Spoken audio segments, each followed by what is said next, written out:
Hey everybody, welcome back. I hope that you have been enjoying this month where we're focusing on living a life on purpose. If you have been working through the videos, then you have done some really difficult work on narrowing down your values. You will also have been examining and questioning your beliefs, looking at places where maybe you have limiting beliefs and working to change those into enabling beliefs. We also had a really special treat this month with an interview with the author of the international bestseller, The Values Compass, and that was in the Storyteller series. So we've done quite a bit of inner work, and that is really hard work, and it might feel like it's time to just sit back and have a cup of tea. But the thing about living a life of purpose is that we're intentional about every decision that we make and every action that we take so that we can achieve our fullest potential. None of the work that we've done so far will really amount to anything more than navel gazing if we don't actually take action and do some things in the world to achieve our dreams.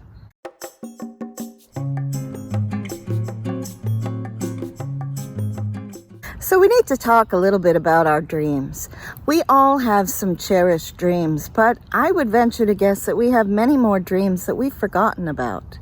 Dreams that we had as children and we've either let die or we've actively killed them off ourselves. Some dreams we allow to die because they don't really represent the things that we most want to do with our lives, but they do contain a hidden need. Many of us really wanted to be rock stars when we were kids, but very few of us set out to achieve that. Very few of us wanted to put in the hours that it took to really become an aficionado in music and to exercise our charisma and develop our stage presence. But many of us had that dream, and so there might have been a hidden need represented by that dream.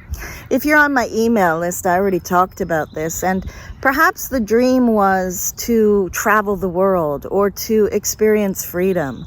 Or, as Markmanson once wrote, the dream of becoming a rock star may contain the need to be appreciated.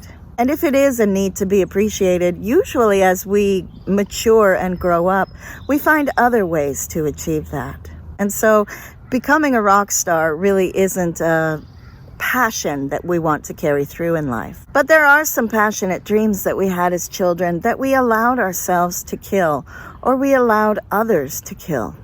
I think it's Markmanson who said, when you're excavating your dreams to find out what it is you really want in life, it's important to look at what you're doing now that would make your 8-year-old self cry. So if you wanted to be a painter, but you've never picked up a paintbrush, that would make your 8-year-old self cry. And that is actually something that I wanted as a child. I really wanted to move to Europe and to be a painter, but back in kindergarten, my teacher told my parents that I was not very good at drawing and that I wasn't particularly efficient at using scissors. But that stuck with me, and so I decided that I could never be an artist, and I focused on other things. But many years later, I did move to Europe, and I spent many weekends in art galleries studying the fine details of brush strokes. I wasn't really stepping into painting myself. It wasn't until I was about to leave Europe and return back to North America that I decided to buy a drugstore set of watercolors and give it a shot. Later, when I moved back to North America, I had the good fortune to sort of accidentally meet the artist and teacher Jesse Reno. He's an outsider artist who works with other outsider artists.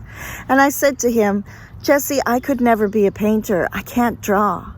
And I'm not good with scissors. But I took one class with him, and all of a sudden, I believed I could paint. I've been part of several exhibitions, and I have quite a large body of work. But to be honest, since I started this channel, I've had to back off from painting. And doing this work, I've been doing this work right along with you this month. I've realized that I want to reprioritize my time and give myself a little bit more time in the studio. And that's the kind of work that we all need to do to live a life on purpose. So how do we excavate our dreams? How do we rediscover what it was we wanted to be when we were children? And how can we sift through those dreams to find the real treasure? What has worked for me in this process is to use the work of Julia Cameron and The Artist's Way. You don't have to be an artist in order to work through her exercises on lost dreams.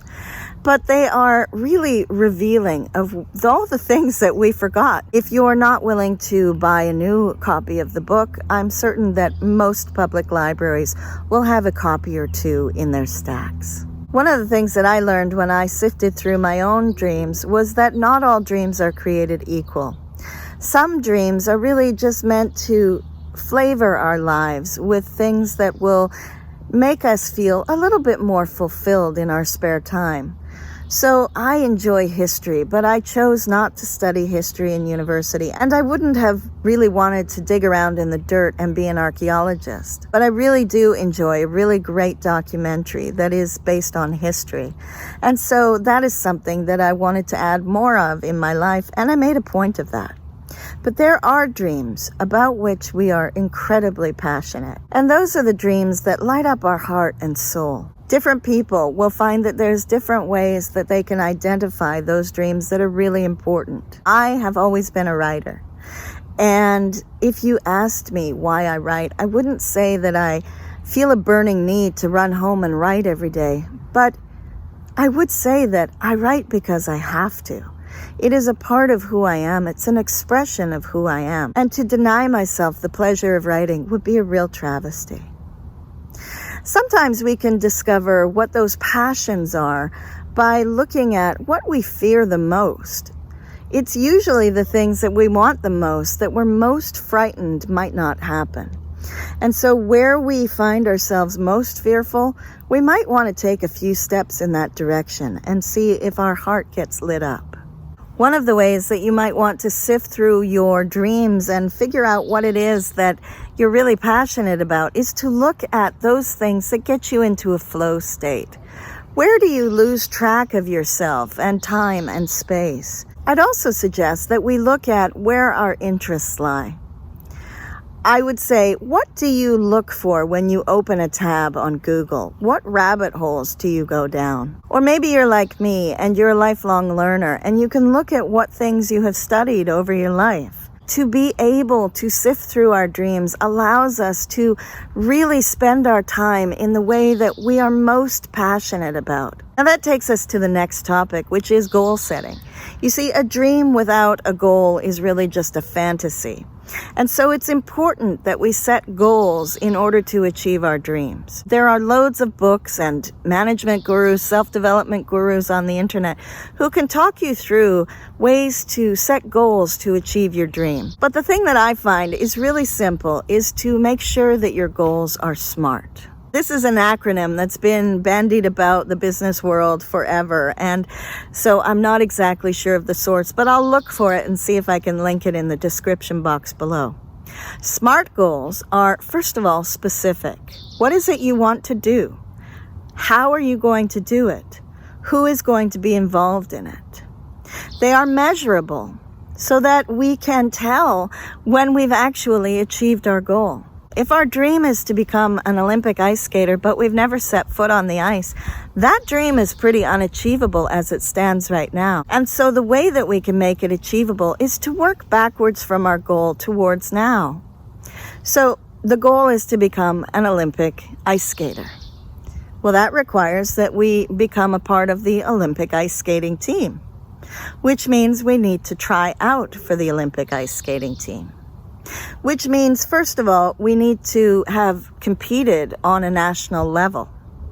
And in order to compete on a national level, we would need to have competed on a regional level. To compete on a regional level, we have to become excellent in the region.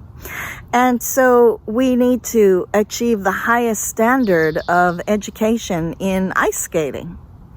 And so we need to then find the best coach that we can find to train us to compete. Before we can find a coach to train us to compete, we must first learn how to ice skate. In order to learn to ice skate in the first place, We need to find somewhere that we can take lessons. And in order to find somewhere to take lessons and begin to take those lessons, well, we need to own a pair of ice skates. And so our first goal might be to look into what kinds of ice skates would be appropriate for figure skating. And it's important, especially during this pandemic time, when we're struggling with the feeling of languishing, that we break these goals down into very small component parts. We really need to pay attention to making them small enough that they are achievable, despite whatever our obstacles are. Depending on who is talking through the model of SMART goal setting, the R in SMART either stands for realistic or relevant. To me, realistic is kind of the same thing as achievable, so I'll talk through relevant. It's very important that whatever goals we're setting are relevant to the dream that we're trying to achieve, the passion that we're chasing. And the last factor that we need to take into consideration when we're setting goals is that it be time-bound. When we are setting forth to achieve the dreams that set our soul on fire, then we are really up against our greatest fears. And fear can make us sit back and do nothing for a very, very long time. And so time-bound goals give us a kick in the right direction. They put a limit on how long we can sit in our fear before we have to actually act. I would be remiss if I didn't talk a little bit about skills. If we want to turn our dream into our career, then it's important that we match our dream and choose the one where we have the most skills. But there's a famous Venn diagram out on the internet that maps out the places where we intersect what the world needs, what we love to do, what we can be paid to do, and what we are good at doing. The intersection where the world needs what we have to offer, we enjoy doing it, and we can be paid to do it, as well as we have excellent skills, is really our métier that we want to pursue in our career.